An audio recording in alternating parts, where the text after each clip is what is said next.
حضرت بایزید بستامی کہتے ہیں کہ میں نے اپنی ماں کے آگے ہاتھ جوڑے، میں نے کہا امی تجھے راضی کروں یا رب کو راضی کروں؟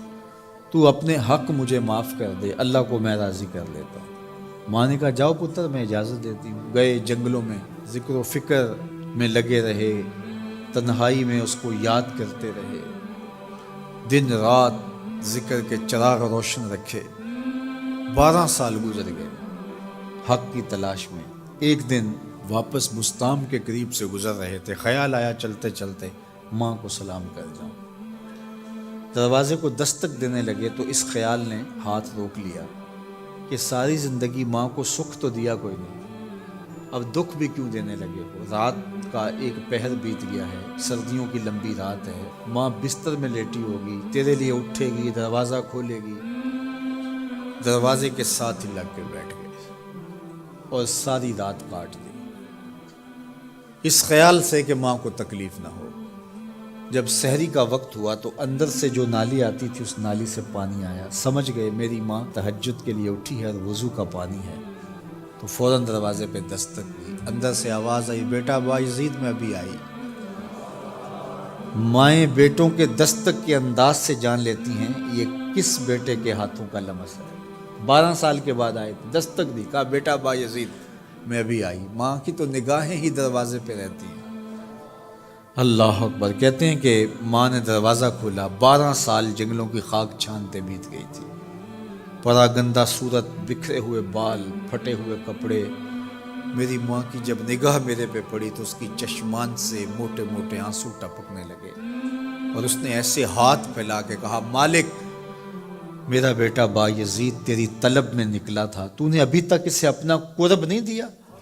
حضرت بایزید بستامی کہتے ہیں 12 سال کی ریاستوں سے جو کچھ نہیں ملا تھا ماں کے اٹھے ہوئے ہاتھوں سے مل گیا۔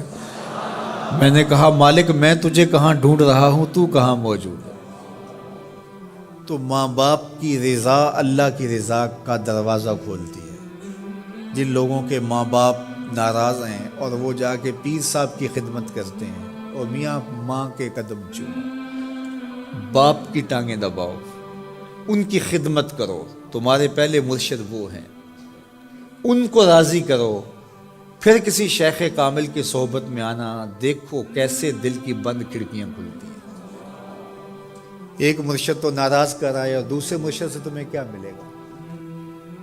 تو راستہ یہیں سے کھلے گا۔ والدین کو کبھی ناراض نہ کرو، والدین کو کبھی دکھ نہ دو، والدین کو کبھی تکلیف نہ پہنچاؤ، اور والدین کو بھی چاہیے کہ اپنی اولاد کو اپنا نافرمان نہ بنائے۔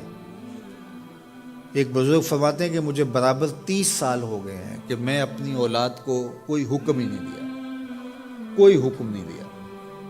کوئی چیز مجھے چاہیے بھی ہوتی ہے تو میں بصیغہ امر نہیں کہتا، بلکہ ایسی بات کرتا ہوں، پانی چاہیے تو یہ نہیں کہتا بیٹا پانی لے کر آؤ، میں ویسے ہی کہتا ہوں پیاس لگی ہوئی ہے، تو اگر وہ سمجھ جائے اور وہ خود لے آئے تو اچھی بات ہے، لیکن اگر وہ نہ لائے تو میں نے اس کو حکم ہی نہیں دیا، امر ہی نہیں کیا، تو اس امر کی مخالفت ہی لازم نہیں آئے گی۔ تو کہا 30 سال برابر گزر گئے ہیں، میں نے اپنی اولاد کو حکم نہیں دیا کہ کہیں وہ میری نافرمان نہ ہو جائے، کیونکہ اگر وہ نافرمان ہو گئی پلے کچھ نہیں رہے گا۔ جو اولادیں ماں باپ کی نافرمان ہوتی ہے وہ ہوا میں بھی اڑیں، وہ چرخ پہ بھی جھولیں، وہ زمین پہ گرنے والی ہوتی ہیں، کبھی کامیاب نہیں ہو سکتی وہ اولادیں جو ماں باپ کی گستاخ، بے ادب اور نافرمان ہوتی ہیں۔ وہی اولادیں سرخرو، کامیاب اور کامگار اور بامراد ہوتی ہیں جو ماں باپ کی خدمت کرتی ہیں، ماں باپ کی دعائیں لیتی ہیں۔